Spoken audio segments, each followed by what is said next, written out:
My name is Joe Modulewski. I'm the development director at Limited Run Games, and I'm overseeing development of Clock Tower Rewind. Clock Tower is a very unsettling game. It's a very disturbing or sinister game. Your character is extremely vulnerable, and the limits to what you can do as the player, I think, contribute to that feeling. It's a staple in the beginnings of the survival horror genre, and it's a game that was only released in one territory in the past.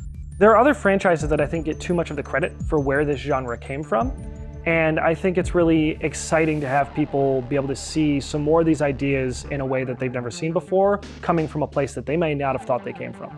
But this game that is so integral to the creation of that genre, or at least the explosion of that genre, has been inaccessible for decades. And for a lot of people that want to go back to the roots and see where a lot of these ideas came from, or where a lot of thematic choices came from, they've had to go through a variety of hoops or less than ideal means to experience something that is really historically important.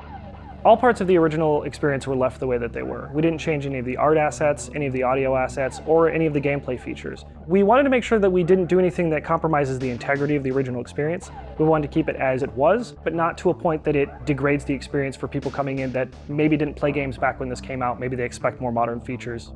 We've added things like saving anywhere and rewind that allows you to reverse small mistakes.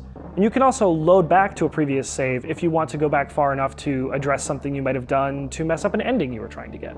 The localization, I think, is the most important new feature. It makes the game more accessible to a variety of people who never had a chance to play it before. WayForward has added a new animated intro, voice-acted manga cutscenes. So I was sent to Granite Orphanage, the place where I live now. New vocal tracks,